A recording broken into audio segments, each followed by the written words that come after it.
Shawshank Redemption that's an all-time classic. The Shining, Stand By Me. I feel like tonally this film has a lot of similarities with Stand By Me. There's a certain thing that Stephen King likes to tap into, which is the group of boys just shooting the shit while they're moving from point A to point B, and I feel like this movie is the ultimate version of that. It's like the most sadistic version of the televised Olympics or something like that, right? This is a contest that is sponsored by the military government to once a year get a group of 50 boys who have to essentially walk until all of them are dead except for one. I mean, you can look at the premise and go, this is sort of similar to something like The Hunger Games, but in a way, it's the most distilled version of that.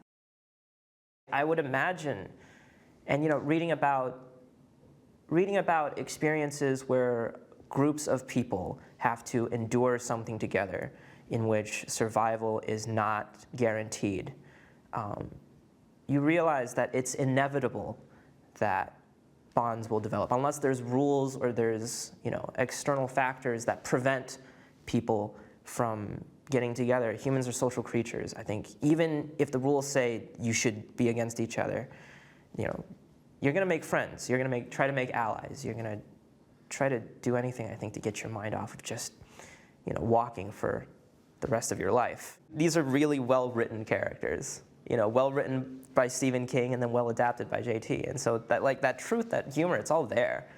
That's what pulls you into the real movie, right? The script was fantastic. Yeah, I mean, it was specific.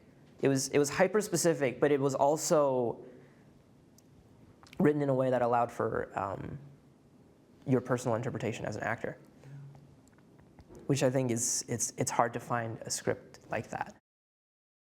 Cooper's great. I don't envy the job that he has. I mean, he has to anchor this whole thing, him and David. The two of them, they're really the central dynamic of The Walk.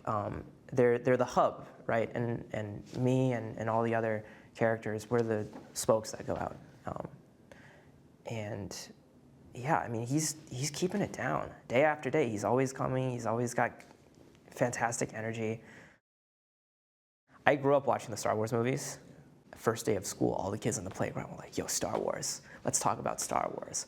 So Mark Hamill essentially was one of my first exposures to an American movie star. So now being in a movie with him, it's insane. It's a dream. I feel like you can't do something like this and not develop heavy bonds with everyone involved.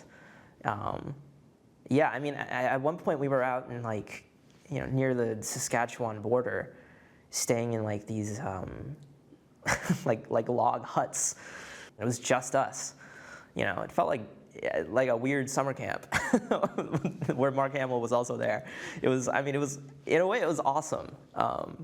It's very rare that you get a shooting experience like this where your personal experience is making the thing is so close in a way. Francis is fantastic. He knows what he wants. He knows how to get it. He knows how to communicate what he wants in a way that we get it as quickly as possible so we can go home and sleep and, bathe our feet. And he's just a super nice guy. The way I like to think about it is it's a world where the Great Depression never ended. Right? It's a world where things stayed bad and only got worse. I know in the books, there's allusions to losing the big war and all of that. The movie doesn't really touch on, there's really not any time to, we want to focus on, The Walk, but it's a very, very specific vibe, the design of the costumes and the set. The Gum was a last-minute script addition, and I think it's a stroke of genius. A lot of the characters in the movie have some sort of physical object or some sort of just a single idea that they anchor to, that anchors their character. Garrity's got the baseball, Baker's got his cross, and Olsen didn't have anything like that, and then that's what the gum became. It kind of makes sense. He's a guy whose mouth never stops moving. What makes this movie special for me, this movie is like wholly unique in the way that it's made. I've never made a movie like this before, and none of the crew have either. It's the first time. All of the rigs that they built to shoot these scenes were custom made because they didn't exist before. We were sort of inventing how do we do a movie where about 50 people walking the whole time. And watching everyone adapt to that, the crew and the cast, was such a great learning experience for me as an actor, as a person working in this industry.